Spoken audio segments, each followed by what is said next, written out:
something to cry about. Yeah. They would be arrested today, wouldn't they? You think Tiger Mom was bad. Whoa, right, okay. It doesn't matter if I'm talking about giving great customer service, working with the generations, or personal branding. My core theme always centers around respect, trust, and value. We call you the can-do kids because you believe you can do anything. You are the most optimistic of all the generations, and that's really good. I just read an article that 37% of you are either unemployed or underemployed. 37% of you are waiting tables right now, or you're not working, but you're not even worried. You're not worried. You're optimistic. You're sure next year you're going to make 50 to 90K. You're living with your mom and dad. They're a little worried about it, right? But you're not worried about it at all. We had commercials. A frying pan comes on the screen. 2 eggs. This is your brain. This is your brain on drugs. We are sorry. Halloween. Oh my goodness. Don't eat that candy. The neighbor could have put razor blades in your milk duds. We're sorry. Came into the workplace. We love work, and we love talking about work, and we love telling you how much we work. Sometimes we're tired. Women, come on. How many of you, oh my goodness, you walk in, I am exhausted. I have worked all weekend. Now you're telling this to a Gen X and they are not listening. They do not. You know what they think? Well, why? Why? So today when I speak with you, I'm going to talk a lot about branding, and I want you in your minds to divide it into 2 segments. The hotel you're working for right now, your company brand, and your personal brand. Because here's the deal. Everyone that was up here talked about, I've been to the Hilton, I've been here, I've been there.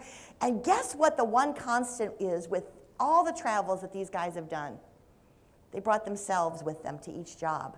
So as you navigate through hotels through the rest of your life, or however long you're going to do this, you're going to be bringing you with you.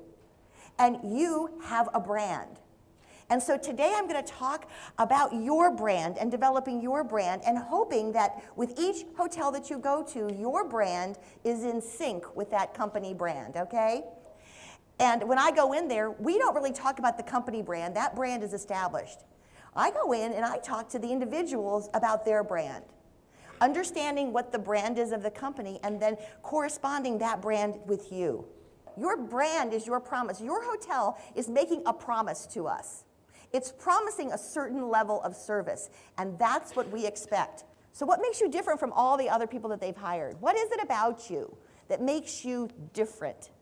This is not something that you're going to go, oh yeah, I know what it is, like when you leave here today. This is something that you begin to think about, and it's a process. We want to know your point of view. People say, who reads blogs? People read blogs. People look at YouTube. Here's what I'm learning. Maybe a 50-year-old is having the meeting, but their assistant's in their 20s, and when they're looking for a speaker, guess where they're looking? They're looking on YouTube. And they're picking their speakers, they're picking their clients, they're picking the next big employee through social media.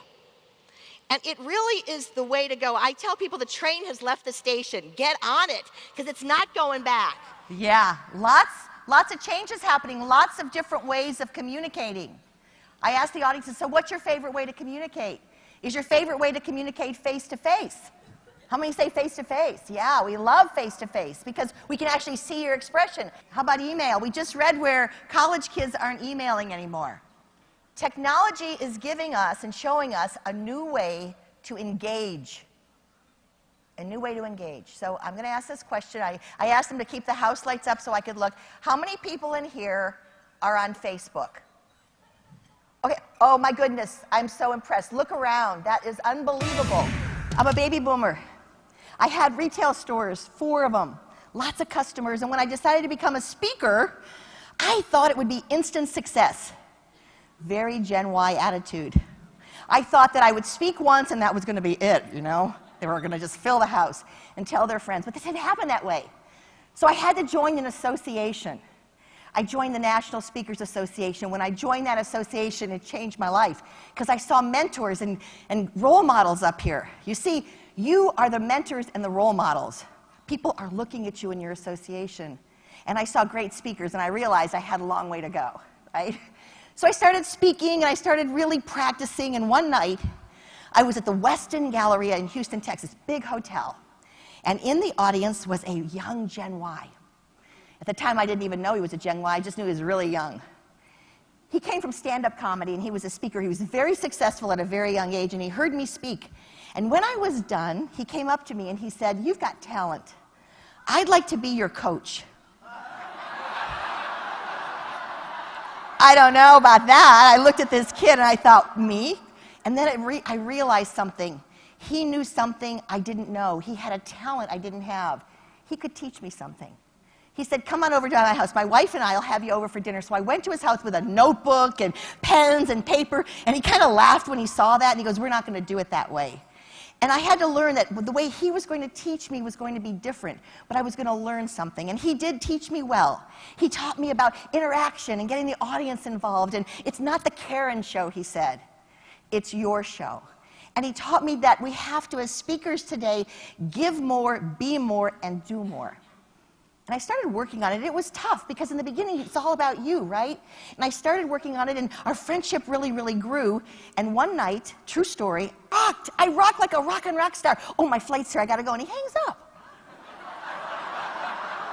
He called to tell me how good he was, that he rocked. And I thought, whoa, how weird is that? About 2 weeks later, I get another call. He's at an airport. I rock. He starts calling me now at every airport, telling me he rocks. I asked his wife, "Does he call you?" She said, "I don't take his call." Yeah, so he's calling me now, and I'm kind of getting into it. I see that he's there, you know. Now I answer the phone. "Hey, man, did you rock?" I'm getting into it. "Yes, I rocked." And now we're getting this relationship going, and he's calling me. It's good. And then one day I wake up and I go, sick of him rocking. I want to rock. I'm not rocking. What's going on? If you're not rocking, it's time to reinvent. If you're not getting what you want out of life, you got to look at yourself. You can't look at everybody else. You look deep, and I looked within myself, and I needed a topic, the generations. I had to get something I was passionate about, and I landed something I love. Everything changed. I was in Minneapolis, Minnesota, doing a hardware convention. They're hardware people. They loved me. It was awesome. They were like hooting and hollering and waving their napkins. I couldn't wait to call him. I got to the airport to call my friend, but his number wasn't in my phone. But my sister Patty, she's here today. She brought her in. She's going to help me. My sister hollering and waving their napkins. I couldn't wait to call him. I got to the airport to call my friend, but his number wasn't in my phone. But my sister Patty, she's here today. She brought her in. She's going to help me. My sister Patty, I called her. "Patty, I'm in Minneapolis, Minnesota. I just did a group of hardware people, and I rocked. I rocked like a rock star." And she goes, "Ooh, what's wrong with you?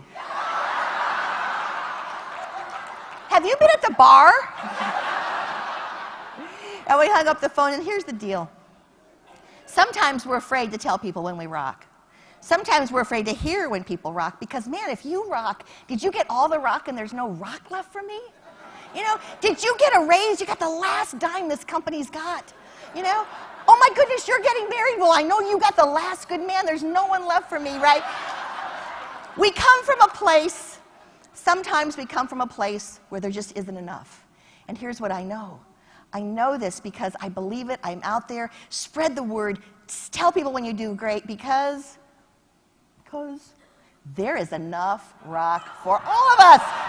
Thank you guys for having me. Have a great conference. Thank you so much, Dwayne. Woo, you rock!